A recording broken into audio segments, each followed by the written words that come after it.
Now, let's go to the main political issues that we have on ground. You were one of the governors, 11 governors actually signed from the north in the APC that there should be power shift to the south. Tell us why you and your colleagues took that decision.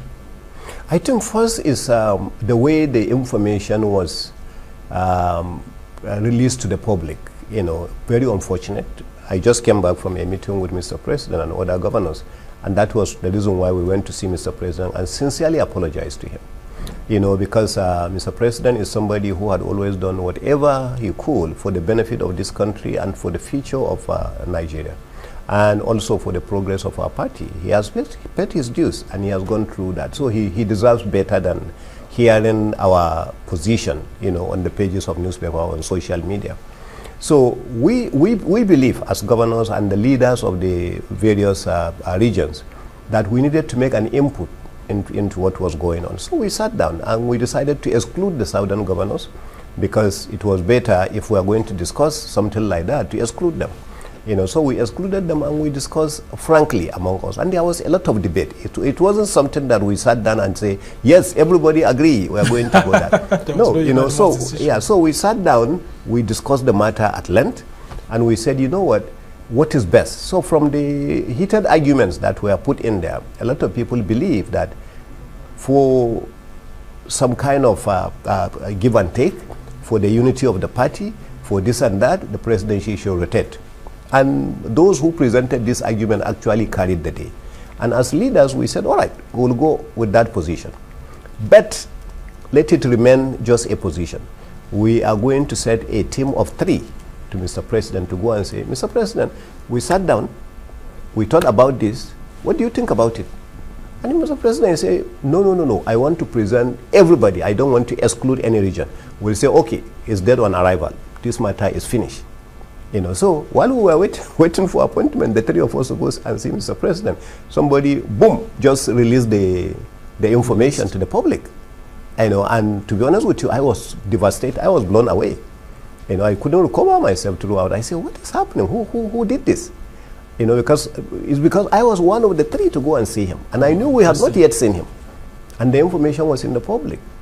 You know, so I felt terribly bad, honestly speaking. You know, not the kind of president who had been so kind to us. Yeah, so today's meeting, the apology was because of that. We went apologized to Mr. President and told him this was our idea. It's not like we are saying we didn't take that position. We are not retracting from that position. We are not withdrawing from that position. That's the position we have taken. You know, as gentlemen, if we have taken a position, we must be strong enough to say, yes, that's what we took, and these were our results. You know, that we have taken. And it was meant to be communicated privately to President Buhari. And if he had said, no, I want to, don't exclude any region, allow it open, then what we decided was that it will be dead. The matter will be dead right there and then. Okay, and now, has President Buhari told you his position as regards that? Because immediately that happened, the presidency sent out a statement saying that no, Buhari is not part of that decision making. But after meeting with him today, and since it's in the public, what's been Buhari's decision? No, I think it's the same. Mr. President today said, I don't have any preferred candidate, which means I don't have any preferred... So he doesn't support a shift to the southern zone of the country? No, he doesn't support excluding any particular region. He is saying that I don't have any particular reference. It's a party affair. He said, go and sit down with the party and come back to me and say that you as leaders of the party, we are the leaders of the party in our own states. You know, then we have the National Working Committee, and then we have the party officials in the state. So he said, go and sit down together and then come up with a position, and I will support your position. I don't want to impose anyone. I don't want to say I'm excluding anyone. You know, and that's what he said, and that's what a statesman will do, really. But previously, in the meetings you had with him, he has said that you, governor, should allow him to, you know, select his successor. Isn't he still standing on that? Or you think the backlash from the public after that statement, especially from the PDP, saying that that's a very bad precedent, that he should be talking about selecting his own party's flag bearer, not successor, because that meant, like, it looks like he already knows that the next president of the country will be coming from the APC. If he had said a flag bearer, the PDP will have said, why didn't he say successor? You know, I'm telling you, the fact is that you are dealing with opposition. It doesn't matter what you say, they are going to say the opposite. So we are not really worried about what PDP is saying. But what we are doing is that, what is the right thing to do? You know, the right thing to do, the president said, help assist me, you know, in doing that. And by that, a lot of us read the statement differently. If we understood that the president said, don't do anything whatsoever, you know, stay away from this, I'm going to give you a successor. Okay, then maybe we will not have had the meeting. But our understanding of it, when he say, help me to do that, we were thinking that we could also sit down and come up with ideas and say, Mr. President, we are thinking this idea. What do you think? Which was what we did. You know, but if our understanding was that, stay out of it, don't do anything right now, keep quiet, I am going to select somebody, who probably will have just kept quiet to say, okay, or maybe somebody will have said, Mr. President, that may not be the right thing to do. What do you think if we do this?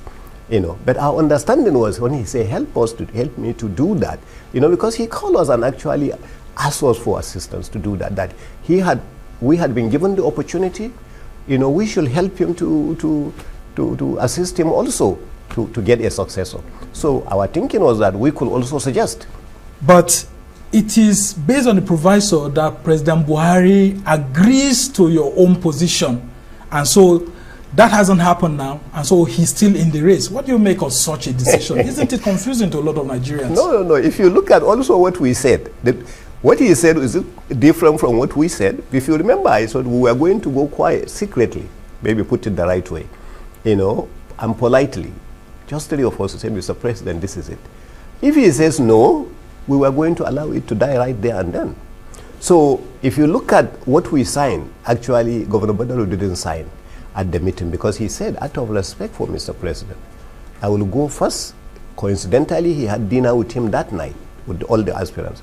I was going to sit down with him, have dinner, and then move closer to him and say, Mr. President, we had a meeting and they have done this. And I do agree with this meeting and I'm willing to withdraw. And if Mr. President say, okay, wonderful idea, I agree with you, I'm also going to go with that plan, then he will withdraw. That's his statement. But if Mr. President does not give him a straightforward answer, then he will remain. You know, but unfortunately, you know, the same news that leaked is the news that said he had withdrawn. You understand? So that is what happened.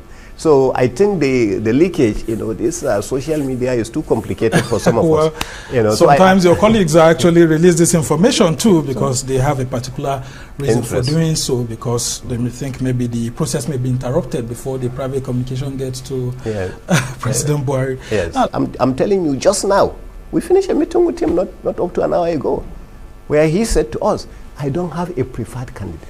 And Tinubu feels betrayed by that statement, saying that after his investment, having been called national leader in quote of the APC, just when it matters, when he's supposed to be shown that he's the real national leader of the party, I mean, it just looks like the president is not with him. And of course, people are also afraid to identify with him because they think the president is not with him.